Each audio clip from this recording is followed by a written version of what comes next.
Hello everyone, this is Dr. Layla Galban. Today I'm gonna continue my discussion of lexical meaning. Basically, today I'm gonna talk about denotation and connotation. Let's start and see what is meant by denotation and what's meant by connotation. Here we go. First, denotation is a literal dictionary meaning of a word. When we look up a word in the dictionary, it gives us a particular meaning. This meaning is called denotational meaning. On the other hand, connotation is the personal, emotional meaning, the extra association words carry and arouse in us. When a word is mentioned to us, it gives and revives in our memory a bundle of related and associated meanings.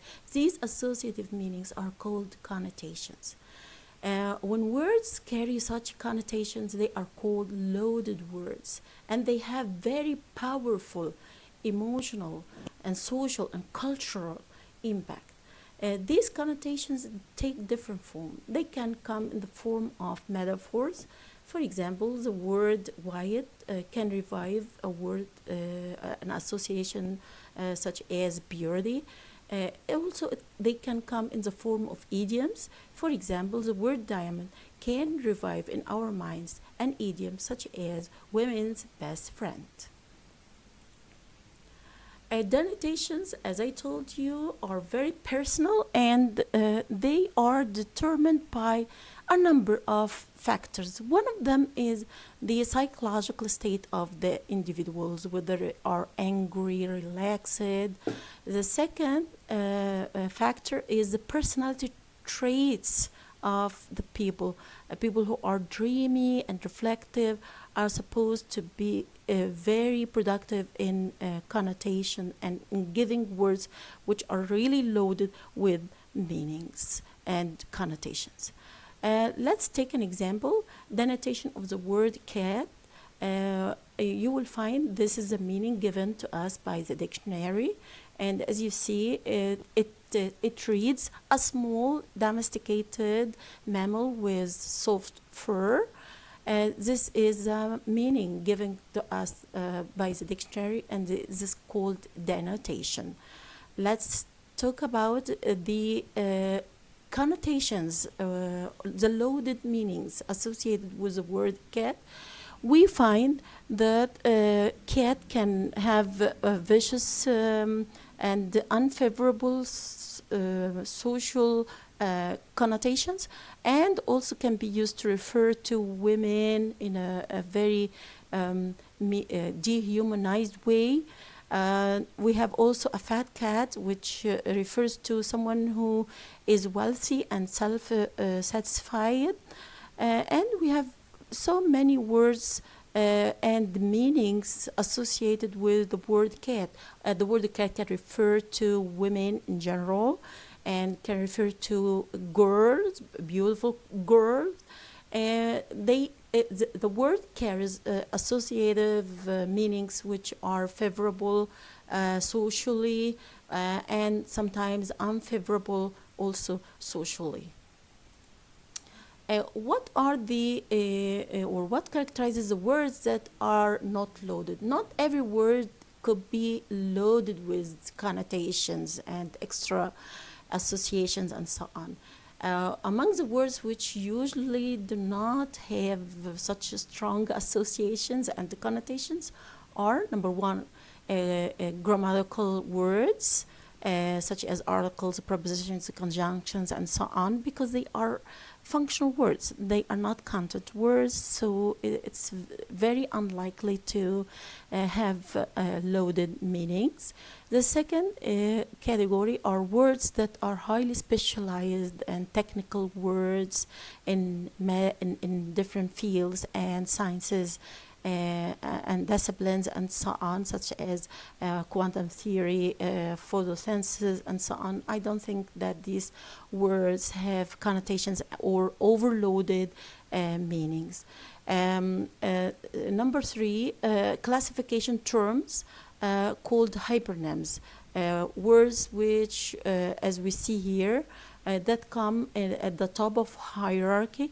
They are, according to some people, they are not likely to arouse so many connotations. If you look at this, we find that the word food is a hypernym. It is at the top of the hierarchy, and it is we have a number of hypernyms following it. We have fruit, meat, and vegetable. And these hypernyms are at the same time hypernyms to other hypernyms such as apple, banana, and mango. The relationship between banana and mango are that they are co-hyponyms. Okay, let's look at the word meat, for example. What are the connotations of the word meat? First, we find that it connotes strength, masculinity. Sometimes women could be referred as meat because some people and some cultures they look at women as a lump of flesh. Number two, if you look at fruit, it is associated with fertility and plenty and harvest. The word apple is associated with sin, temptation, forbidden fruit, and sacred books, and so on.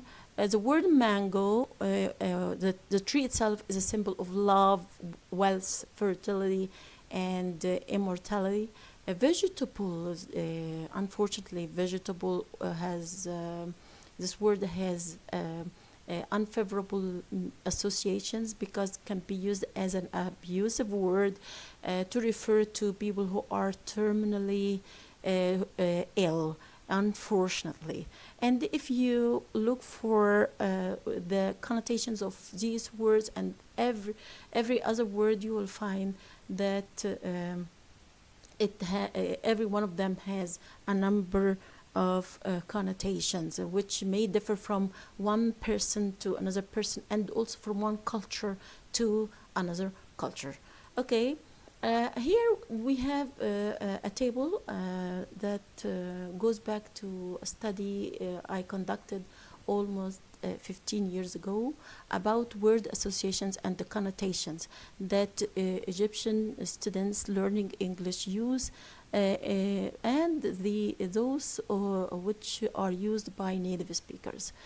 Native speakers are referred to as G1, and the rest of groups are Egyptian learners. If you look at, take any word of these words and look at the connotations they arouse. Let's say, for example, the word love, it is associated with pink and lust for native speakers, for English-speaking people. And for Egyptians, the word love is associated with family.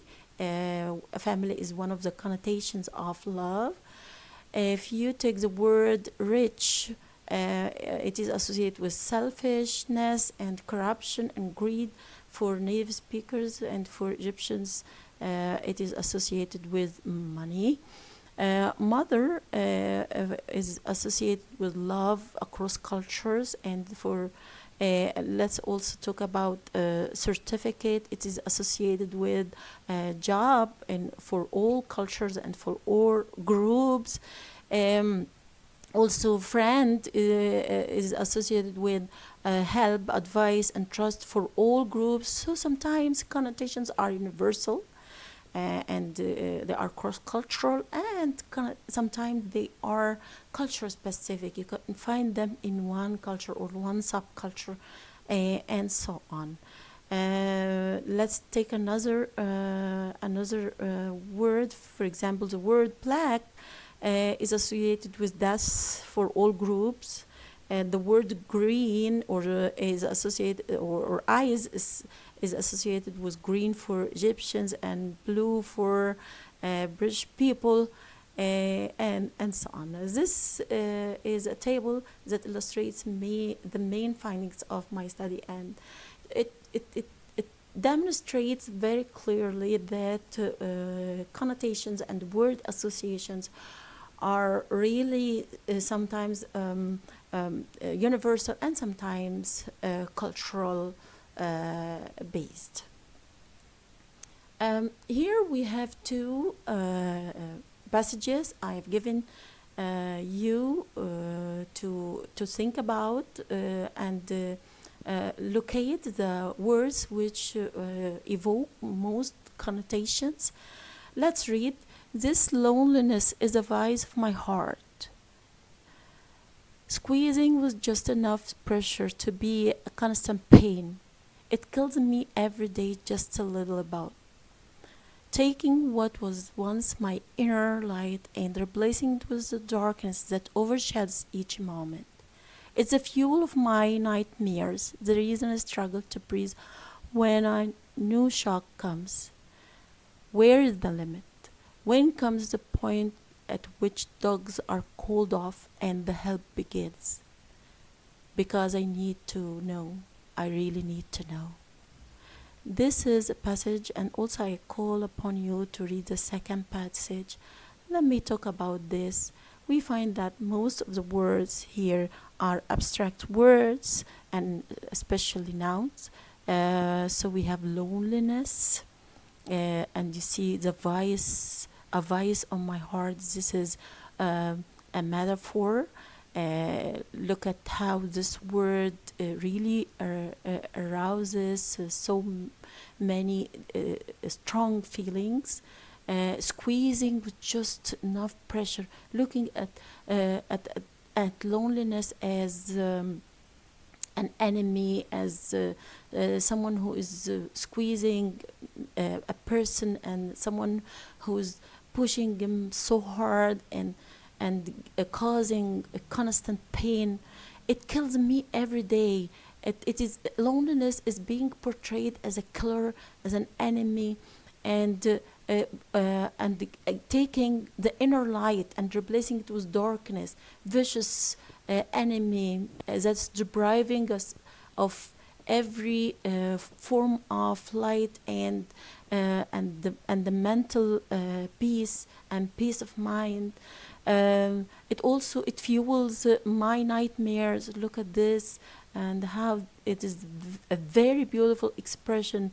Loneliness is so active. It is doing so many vicious actions and so on. So if you look at loneliness, pressure, pain, darkness, light, nightmares, shock, and so on, you will find that the passage is full of abstract words, and each abstract noun is arousing in us a lot of connotations and a lot of associations.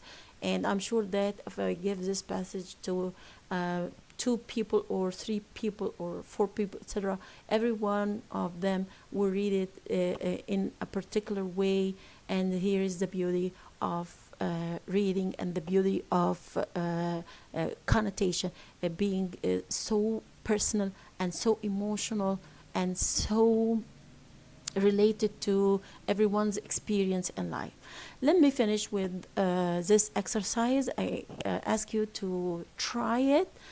Here we try to classify these words in terms of a positive connotation, negative connotation, and denotation. So positive and negative connotation, and in the middle you provide the denotation. Let's look at the first word. The first example: gaze, look steadily, and stare. Gaze is positive connotation. Look steadily is denotation, and because this is the meaning that you will find in the dictionary. And stare, it is negative because stare means to look at someone, not necessarily with a loving spirit and so on. Let's take another example.